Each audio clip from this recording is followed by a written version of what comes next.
¿Cómo están? Me da muchísimo gusto saludarlos y recibir en esta ocasión a una persona muy singular que es multifacética su vocación, pero además muy generosa y muy ética. Es el doctor Federico Cruz. Muchas gracias, Federico, por acompañarnos. Sí, ingeniero Mercedes, gracias. No, eres ingeniero, eres médico, eres comunicólogo, eres locutor, trabajas también en los medios, así que sabes de qué estamos hablando, pero pues sí, eres muchas cosas y eres un ingeniero, entonces te diría yo de la salud de la curación a través de las plantas medicinales. Es bonita definición y aplicación, porque la ingeniería finalmente consiste en saber qué medios tiene uno para un fin y cómo transportar esos medios para el fin. Eso es la ingeniería. Bueno, ¿y cómo llegaste a esto de curar con las plantas tradicionales mexicanas de la Huasteca Potosina? Tuve un problema de salud muy fuerte. Cuando tenía 25 años, estaba recién casado, ya no podía consumir yo nada, estaba yo con la alta medicina de especialidad de aquí del sur y no había nada que ya había que hacer conmigo. Y mi abuela, nosotros somos de San Luis Potosí, ella tenía un problema de artritis muy severo, deformante, y a ella le había curado un yerbero que iba de la Huasteca Potosina a San Luis, la capital del estado, y me llamó mucho la atención cómo le curó esa deformación, cómo le curó totalmente la artritis deformante que tenía. Y finalmente me puse en contacto con él y fui la única persona, a mi entender, que le pasó todo su saber. En 45 años que él se dedicó a esto, fui el único al que afortunadamente me pasó todo su saber. ¿Quién era este doctor Carlos Gutiérrez? Carlos Gutiérrez era un famosísimo, se acordará la gente que vive por aquella zona.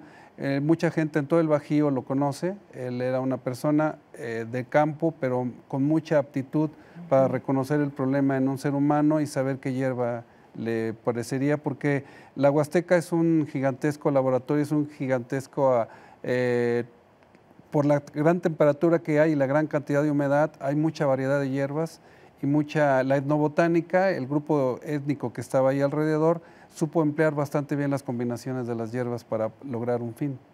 Federico, esto de curarse con hierbas sigue siendo de alguna manera una tradición mexicana indígena importantísima, cultural, pero hay otros pueblos que también lo hacen, los chinos, los japoneses, hay otras culturas que tienen una enorme tradición.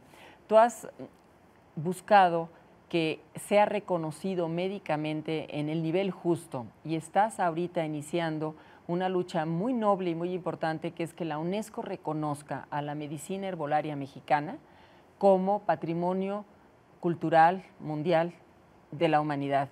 ¿Qué es lo que estás haciendo al respecto y cómo lograr algo, me parece a mí, muy importante? Las culturas todas tienen que tener un proceso de maduración para lo que es su propio conocimiento.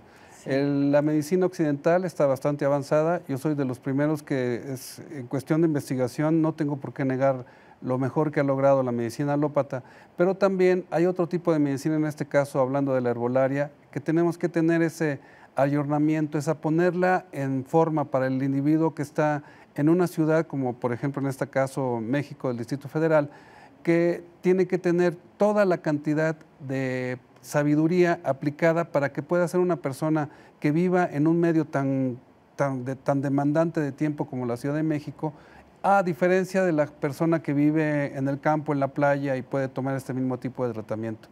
O sea, tenemos que tener un futuro de una tradición muy acendrada y tenemos que ponerla en la boca no de los mejores especialistas, sino de la gente que ha tenido la gran cantidad de experiencia, de buenas experiencias de lo que ha sido la medicina herbolaria aplicada. Pero ¿por qué es importante hoy en día, en pleno siglo XXI, reconocer que te puedes curar con plantas? Porque eso no se lo cuestionaban nuestros antepasados.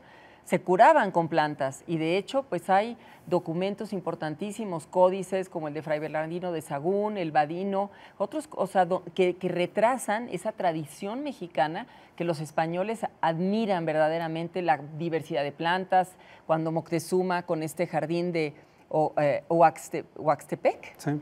¿No? Entonces, ¿por qué crees tú que tal vez hoy en día hay quizás menos disposición para curarse con plantas, o tal vez estoy equivocada y es al revés, hay más, no sé?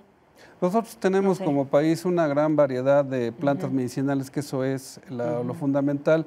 Después de China China por su extensión territorial, pero nosotros tenemos también alrededor de 5.500 plantas de su variedad y tenemos varios climas. Entonces, por supuesto, yo mencionaba la etnobotánica, que una manera de, cada región tiene su propia manera de combinar sus hierbas. No puede haber una hierba nada más que cure algo. Era absurdo que la uña de gato puede curar cierto tipo de enfermedad, no es cierto.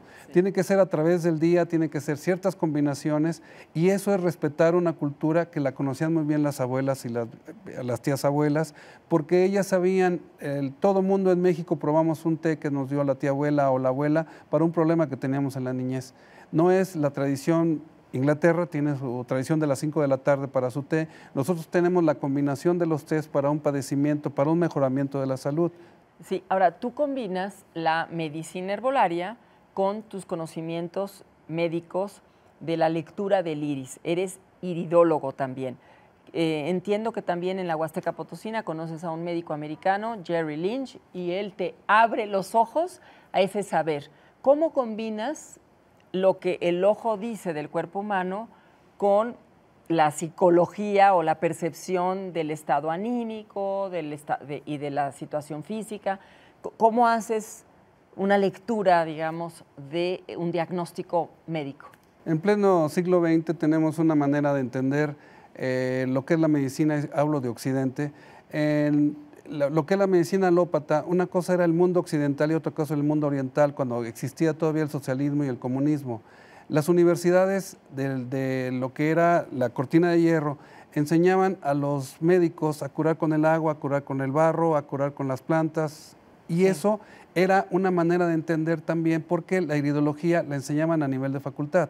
Se terminó ese sistema, se acabó, no es ninguna vocación equivocada que tengo, pero sí lo que queda es una parte de la medicina, pero la misma medicina que aplicaban en las facultades, en las universidades, se estudiaba la iridología como una forma de identificar los padeceres que tiene un organismo humano. Y esto tiene que ver porque precisamente lo que yo tengo que practicar, lo que tenemos que practicar los que nos dedicamos a las hierbas, identificamos la enfermedad con la iridología, es una medicina de trinchera, o sea, recibimos lo que se nos presenta, sin negar los adelantos que puede tener la anestesia, la higiene, la misma operación, sin dejar de respetar esas cosas. Tenemos que coadyuvar, pero no desconocer lo demás, el conocimiento que viene acendrado en este caso mexicano.